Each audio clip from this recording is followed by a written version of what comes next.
বন্ধুরা, দেখলেন কি ভয়ঙ্কর অপারেশন চলছে সন্দেশখালিতে? পিসি ভাইপো মিলে রাজ্যটাকে ঠিক কোথায় পৌঁছে দিয়েছে। এই মুহূর্তে যে খবর পাওয়া যাচ্ছে, যেটা সবথেকে বড় ব্রেকিং নিউজ, নিশ্চিতভাবে আপনারা বিভিন্ন টিভির পর্দায় দেখেছেন, সেটা হচ্ছে যে ভারতবর্ষের একমাত্র কাশ্মীরের কিছু বিশেষ অঞ্চল ছাড়া যে ধরনের অপারেশন এনএসজিকে সারা ভারতবর্ষের মধ্যে কোথাও কোনো দিন করতে হয়নি, সেটা এই উপদ্রুত সন্দেশখালিতে তাদেরকে আজকে করতে হচ্ছে। এবং এই জায়গা থেকেই একটা প্রশ্ন উঠছে যে পশ্চিমবঙ্গকে ঠিক কোন সন্ত্রাসের আঁতুর ঘরে পৌঁছে দিয়েছেন এই পিসি ভাইপো জুটি, এবং সেই জায়গা থেকে পশ্চিমবঙ্গের মানুষ আজকে ঠিক কোন পরিস্থিতির মাঝখানে রয়েছে। আর সেই সঙ্গে সঙ্গেই প্রশ্ন উঠে যাচ্ছে, আজকে সন্দেশখালিতে একসঙ্গে একযোগে সিবিআই, সিআরপিএফ এবং এনএসজির যে অ্যাকশন চলছে, তার পরিপ্রেক্ষিতে কি দাবি করা যায়, তার পরিপ্রেক্ষিতে কি কল্পনা করা যায় যে এবার পিসি ভাইপোর এই সন্ত্রাসের আঁতুর ঘরকে ভেঙে তছনছ করবে, পিসি ভাইপোর খেল খতম করবে তারা? কি ঠিক চলছে সন্দেশখালিতে, সমস্তটা ব্যাখ্যা করব। শেষ অবধি দেখুন, এই প্রতিবেদন অত্যন্ত গুরুত্বপূর্ণ হতে চলেছে। নমস্কার প্রিয়বন্ধু, মিডিয়ায় আপনাদের স্বাগত এবং আপনারা দেখছেন প্রিয়বন্ধু বাংলা, সত্যের সন্ধানে সর্বদা আমি শুদ্ধশীল। বন্ধুরা, সন্দেশখালি, শেখ শাহজাহান, ইডির উপর হামলা, এসব এখন অতীত। আজকে সকাল থেকে সন্দেশখালিতে যা ঘটছে তার রীতিমতো শিহরিত করার মতো, তার রীতিমতো শিউরে ওঠার মতো। আজকে সকালেই একটা ব্রেকিং নিউজ পাওয়া যায় যে সিবিআইয়ের কাছে একটা গোপন সূত্র মারফত খবর এসেছে যে সন্দেশখালিতে বিপুল পরিমাণ অস্ত্র ভাণ্ডার মজুত করা হয়েছে।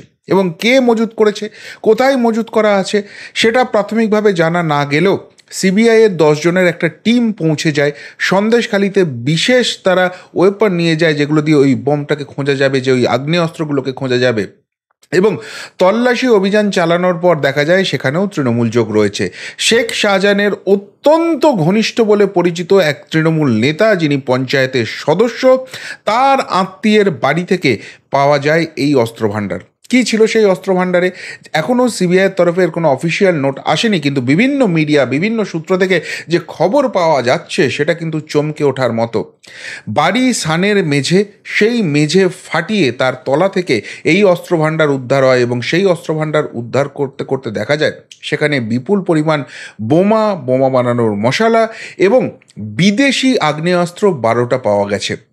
এখান অবধিও ততখানি ব্যাপার ছিল না, কিন্তু এরপর একটি ট্রাঙ্ক পাওয়া যায় যেখানে নাকি বিস্ফোরক রয়েছে বলে মনে করা হচ্ছে। যদিও আবারও বলছি, এটা কিন্তু কোনো অফিসিয়াল স্টেটমেন্ট এখনও সিবিআইয়ের তরফ থেকে আসেনি, কিন্তু বিভিন্ন মিডিয়া সূত্র থেকে এই খবরটা যখন পাওয়া যাচ্ছিল তখনই কিন্তু চমকের আরও বাকি ছিল বোঝা যাচ্ছিল।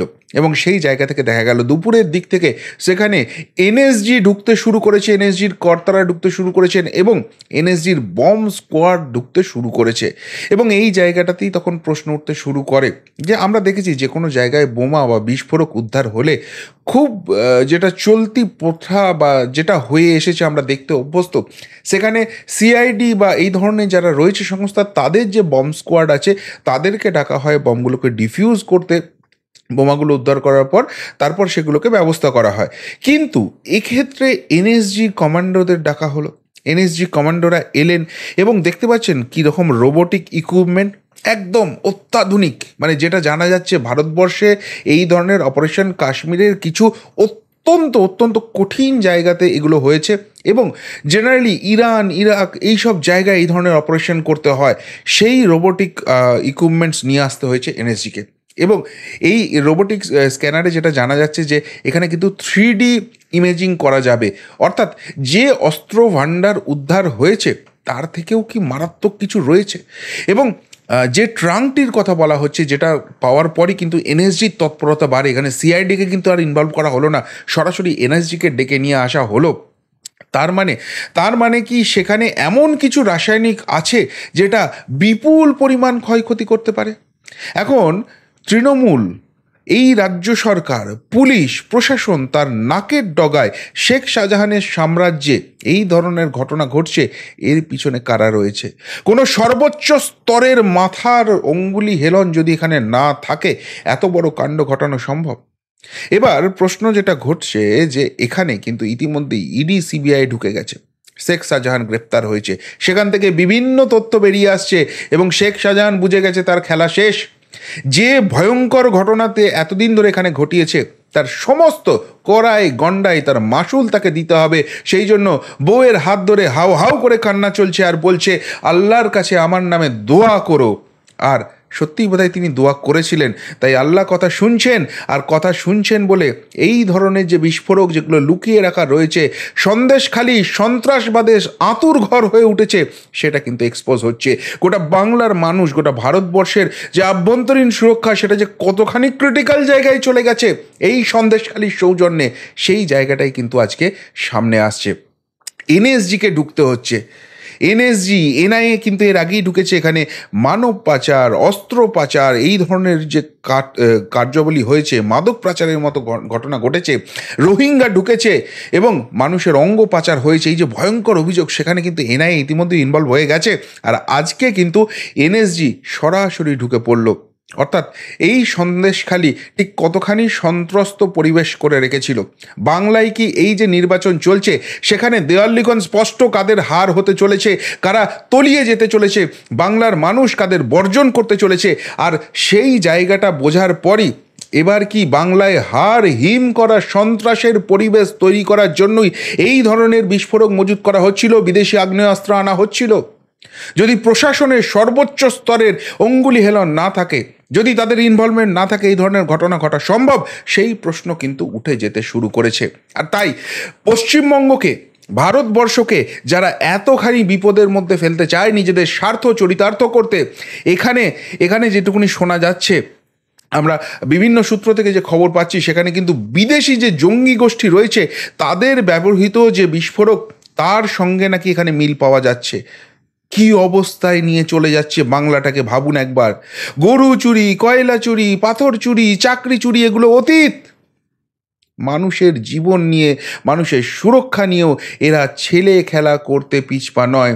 এই রাজ্যটা ক্ষমতা আঁকড়ে ধরে থাকতে মরিয়া এরা একটাই কারণে, যে বিদেশি জঙ্গি গোষ্ঠীগুলোর সঙ্গে কোটি কোটি টাকার হয়তো লেনদেন হচ্ছে, আর তার ফলেই কি এই ধরনের ভয়ঙ্কর ঘটনা ঘটছে? অনেক প্রশ্ন কিন্তু আজকের পর উঠে যাচ্ছে। আর তাই ভোটের মাঝখানে এই ছবি, এই ভিডিও, এই ফুটেজ শিহরিত করার মতো। বাংলা ঠিক কতখানি বিপদে আছে, ভারতবর্ষ ঠিক কতখানি বিপদে পড়তে চলেছে এই এদের কার্যকলাপের জন্য। আলী পিসি আর তার জালি ভাইপো মিলে বাংলাটাকে ঠিক কতখানি জ্বালাময়ী জায়গায় নিয়ে চলে গেছে। এরা যে মুখোশটা পড়ে আছে, সেই মুখোশটা ইডি, সিবিআই, এনআইএ, এনএসজি কিন্তু এক এক এক এক করে খুলে ফেলে দিচ্ছে। আর সামনে আসছে এই হাড় হিম করা ছবি, হাড় হিম করা ভয়ের পরিবেশ। পশ্চিমবঙ্গ কিন্তু ভয়ঙ্কর বিপদের মধ্যে রয়েছে। না হলে এনএসজি ঢোকে না, এনএসজির বম্ব স্কোয়াড ঢোকে না, এরকম রোবোটিক্স ইকুইপমেন্টস ঢোকে না। আরও কী এখান থেকে বেরোয় অবশ্যই আমাদের নজর থাকবে, কিন্তু সন্দেশখালি রীতিমতো সন্ত্রস্ত করে দিচ্ছে। এবং ভোটের মাঝখানে এই ছবি, তাহলে কি ভোটের হার থেকে বাঁচতেই সেই ভয়ঙ্কর কিছুর পরিকল্পনা চলছিল, যেটাই সিবিআই খবর পেয়েছে?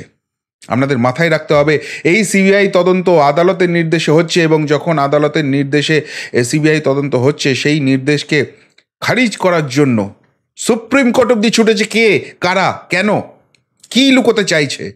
আজকে সিবিআই ছিল, সিবিআইয়ের সেই অপারেশন হয়েছে বলেই কিন্তু এই ভয়ঙ্কর ছবি সামনে এসেছে। সিবিআইয়ের তদন্ত হয়েছে বলেই কিন্তু এনএসজিকে ইনভলভ করা গেছে এবং এনএসজি এসেছে বলেই কিন্তু এই ভয়ঙ্কর জায়গাটা জানা যাচ্ছে। এখানে কিন্তু এনএসজি ইতিমধ্যেই কন্ট্রোল রুম রাস্তার উপরে মোবাইল ভ্যানে কিন্তু তারা বানিয়ে ফেলেছে এবং এখানে নাকি আরও তল্লাশি চলবে। এই সন্দেশখালির যে দ্বীপগুলো, সেগুলোকে কিভাবে কিভাবে সন্ত্রাসের পরিবেশের মধ্যে নিয়ে যাওয়া হচ্ছিল। সব থেকে বড় কথা, এত বড় ঘটনা, সিবিআই গেল, উদ্ধার করলো, এনএসজি গেল, পুলিশ কিছু জানতো না, প্রশাসন কিছু জানতো না, ইন্টেলিজেন্স কিছু জানতো না, নাকি সবাই সবটা জানতো, সবাই সমস্ত কিছু রিপোর্ট দিয়েছিল, কিন্তু যার এগুলো নিয়ে অ্যাকশন হওয়ার কথা তার অঙ্গুলি হেলনে হচ্ছিল বলেই কি সবাই চুপ করেছিল, মুখে কুলু পেটেছিল।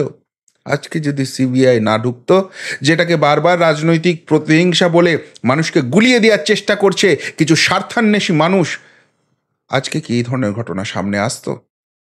আর ভাবুন তো, এই ঘটনার এতখানি গুরুত্ব, এত কিছু বেরোচ্ছে, এইটা সন্দেশখালী থেকে আস্তে আস্তে গোটা পশ্চিমবঙ্গে যখন ছড়িয়ে যেত, আপনার বাড়ির পাশে যখন এই ঘটনাটা ঘটতো, আপনার বাড়িতে যখন ঘটনাটা ঘটতো, কতখানি ভয়ঙ্কর পরিবেশের মধ্যে পশ্চিমবঙ্গকে এরা ফেলে দিয়েছে।